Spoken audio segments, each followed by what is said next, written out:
도 그러면 우리가 가져갈까 하고 가져온 거예요. 근데 그것은 엄밀히 말하면 다윗이 저지른 살인이나 간음죄보다 좀 약한 죄가 아닐까, 이런 느낌이 저는 들었어요. 이런 느낌이 들었어요. 근데 놀랍게도 하나님께서 그 죄 때문에 사울을 버립니다. 여러분, 하나님 앞에서는 큰 죄, 작은 죄가 없어요. 죄는 다 죄입니다. 아니, 내가 남모르게 거짓말 한번 쳤는데 그게 무슨 큰 죄가 될까요? 됩니다. 하나님 앞에서는 질병도 크고 작은 게 없고 죄도 크게 작은 게 없습니다. 나중에 보시면 알겠지만 사울의 이 죄에 대해서 나중에 사무엘이 지적을 하는데, 그것은 하나님 앞에 우상 숭배의 죄다, 이렇게 지적합니다. 그러니까 다윗이 저지른 죄는 6계명과 7계명을 어겼고, 사울이 지은 죄는 1, 2계명을 어긴 거예요. 어떤 게 더 큰 죄일까요? 네, 똑같습니다. 이것이 두 사람의 공통점이에요. 둘 다 범죄했습니다. 자, 다윗과 사울만 범죄했나요? 여러분은 범죄하지 않았습니까? 범죄하지 않은 표정을 여러분 다 짓고 있어도 주님은 아십니다. 제가 설교자로서 주일마다 마치 범죄하지 않은 것처럼 얼굴에 가면을 쓰고 떳떳하게 여러분 앞에 쓰는 것도 참 힘듭니다. 저도 범죄했어요. 우리는 범죄하는 존재입니다. 인간이 범죄하지 않을 수 없는 것은 주님도 아셔요. 그러나 문제는 뭐냐? 그 이후가 중요해요. 여러분이 범죄 안 하리라고 저도 기대 안 하고 하나님도 기대하지 않아요. 근데 문제는 그 이후에 어떠한 태도로 주님 옆에 나아가느냐. 그것이 저 두 사람의 차이점이에요. 다윗은 회개했습니다. 사울은 회개하지 않았어요.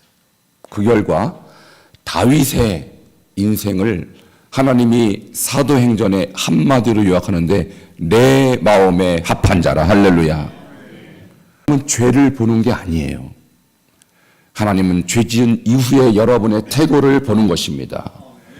하나님 앞에 통해 자복하고 마음을 찢고 회개하는 자는 하나님이 여러분도 합한 자라고 선포하시는 것입니다. 그런데 사울은 회개하지 않았어요. 이게 두 사람의 차이점이고 두 사람의 인생을 가른 갈림길이었던 것입니다. 자, 사무엘하 12장 13절 보면요, 범죄한 다윗 앞에 나단 선지자가 등장합니다. 그리고 당신이 범죄했다라고 지적해요. 이때 다윗의 태도를 한번 보시기 바랍니다. 함께 13절 읽겠습니다. 시작. 다윗이 나단에게 이르되 내가 여호와께 범죄하였느라 하매 나단이 다윗에게 말하되 여호와께서도 당신의 죄를 사하셨나니 당신이 죽지 아니하려니와. 아멘. 다윗은요, 돌이킬 수 없는 죄를 지은 거예요. 그런데 뻔뻔하게도 그 수많은 시간을 죄 안 지은 것처럼 굉장히 의기양양하게 지내다가 나단이 당신이 바로 그 죄인이라고 지적했을 때 그는요, 바로 꼬리를 내렸어요. 내가 무슨 죄를 지었냐고, 증거 있냐고. 왕으로서 권위와 권세를 휘둘리지 않고 내가 죄인입니다. 내가 죄인입니다. 라고 통해 자복한 그 증거가 시편 51편입니다. 그가 얼마나 진지하게 회개했는지 51편에서 세 절만 여러분에게 소개하겠습니다. 자, 51편 3절 같이 읽겠습니다. 시작. 물은 나는 내 죄가를 아오니 내 죄가 항상 내 앞에 있나이다. 아멘. 여러분, 여러분의 죄를 알고 계십니까? 여기서 안다라는 것은 철저하게 안다라는 거예요. 내 죄가 내 앞에 항상 있나이다. 이것이 쉬운 성경을 보니까 이렇게 번역했어요. 내 죄가 내 눈앞에 아른아른 거립니다. 그가 얼마나 자기 죄를 철저하게 자복하고 있는지 자기 죄가 자기 마음속에서 자기 눈앞에서 아른아른 거린다. 여러분이 지은 죄를요 싹 잊어버린 사람은 죄를 모르는 거예요. 내가 무슨 죄를 지었는지 하나님도 뻔히 알고 있는데 내가 그것을 기억 못한다면 여러분 아직도 마음을 찢는 회개를 한 것이 아닙니다. 11절 보도록 하겠습니다. 시작. 나를 주 앞에서 쫓아내지 마시며 주의 성령을 내게서 거두지 마소서. 아멘. 그가 가장 두려워했던 것은 주님이 자기를 쫓아내고 자기 안에 계신 성령을 거두실까 봐 그는 두려워했어요. 여러분, 죄의 가장 큰 아픔은 뭐냐면 하나님과의 단절이에요. 그래서 죄를 지은 아담과 하와가 하나님과 단절된 그 상태를 죽음이라고 한 것처럼 지금 다윗은 하나님과 단절되어서 죽음을 경험하고 있는 것입니다. 그리고 가장 그의 회개가 철저하게 드러나는 장면이 바로 오늘의 본문, 여러분이 한 줄 동안 묵상해야 될 말씀 시편 51편 17절입니다. 함께 읽겠습니다. 시작. 하나님께서 구하시는 제사는 상한 심령이라. 하나님이여 상하고 통회하는 마음을 주께서 멸시하지 아니하시리이다. 아멘. 하나님이 구하시는 제사가 뭔지, 그전에는 그는 많은 양떼와 소떼와 짐승의 제사를 드렸을 것입니다. 그러나 지금처럼 상한 마음으로 제사를 드린 적이 없었어요. 여기서 상하다라는 이 샤바르라는 단어는요, 산산조각나다 이런 뜻이에요. 여러분, 우리가 하나님 앞에 나올 때 가인처럼 딱딱하고 굳은 마음으로 나온 사람이 있고 아벨과 같이 마음이 주님 앞에 늘 겸손하게 예배드리는 사람이 있어요. 이전까지 다윗은요 어떻게 보면 겸손하지 못했습니다.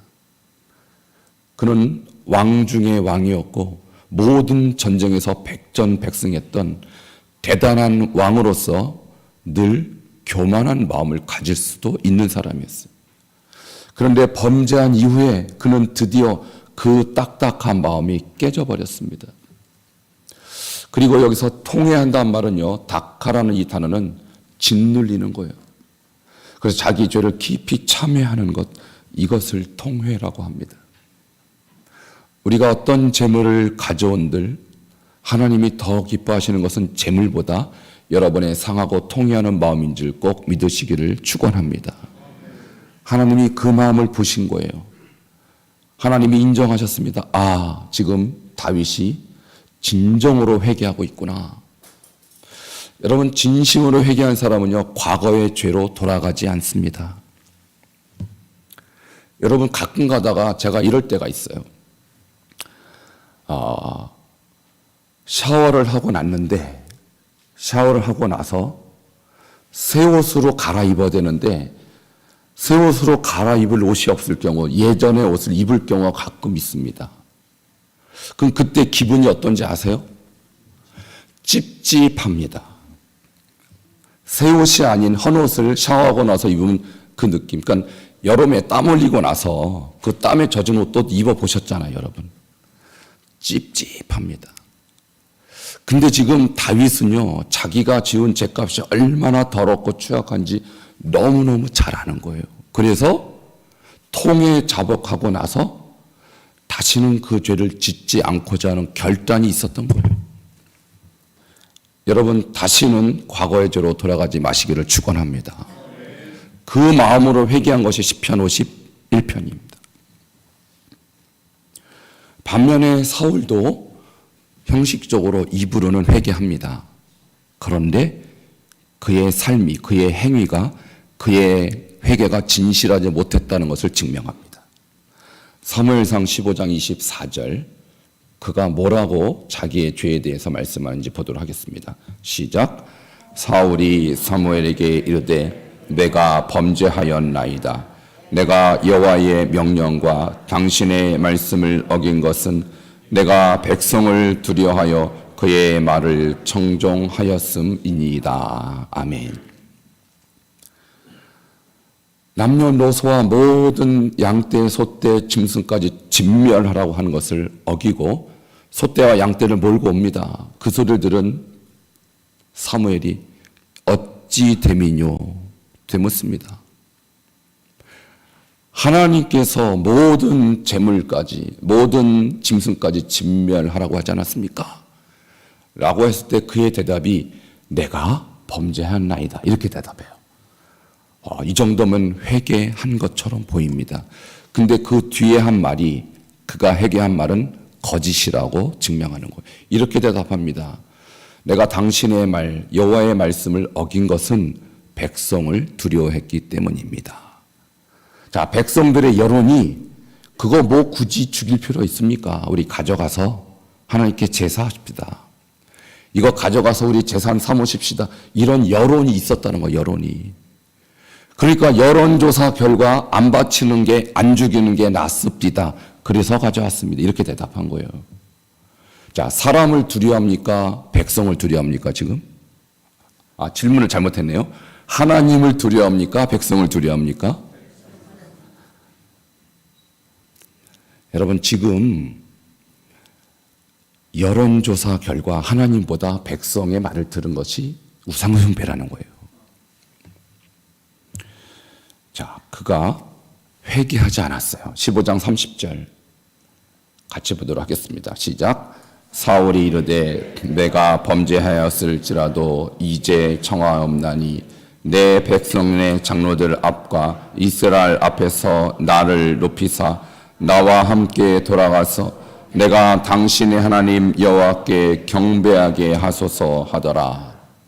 자, 이 말은 뭐냐면 이제 전쟁이 끝났고 하나님 앞에 감사의 제사를 드리는 현장에서 제사는 당연히 사무엘 선지자가 드려야 했죠.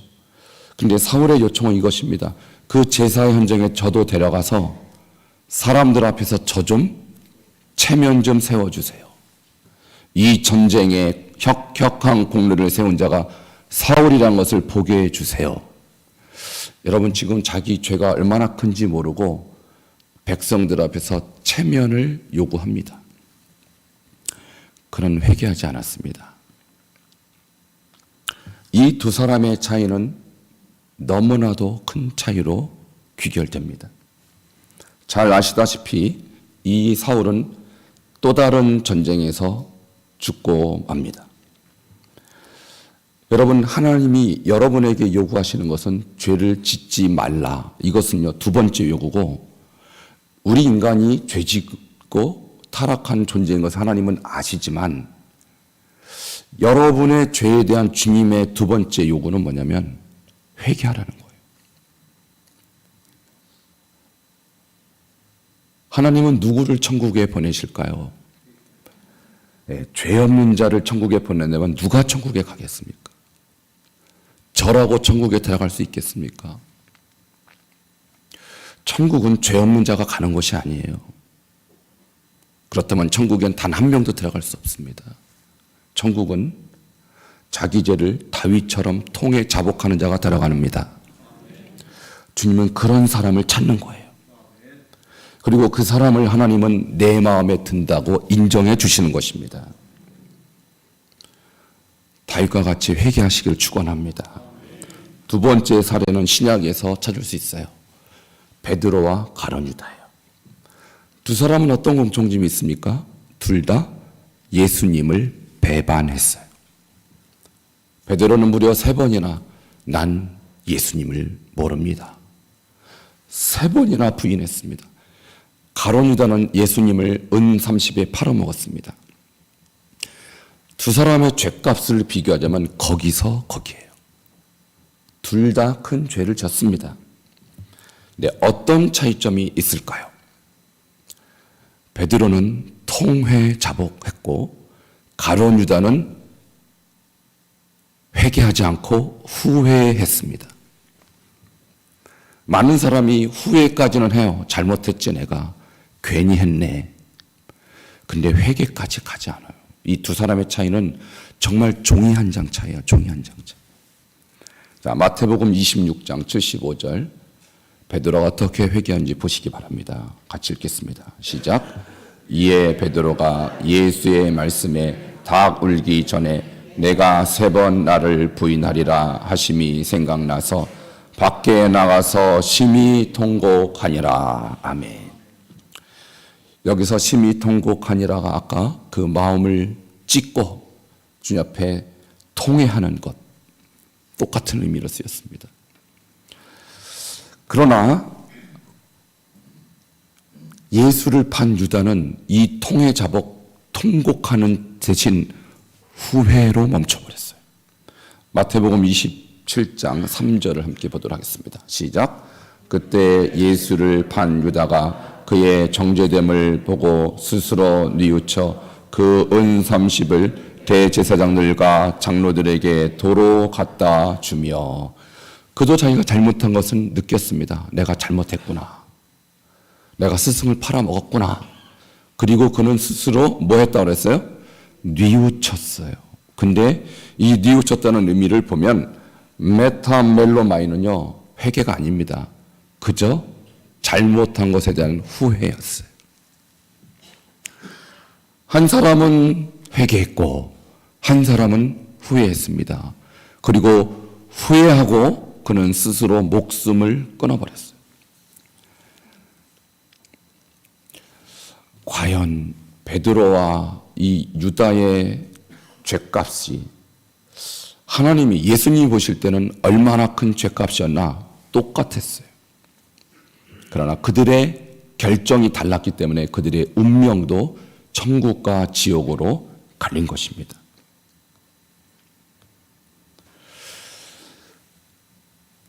세 번째 예를 듭니다. 여러분 잘 아시는 삭개오입니다.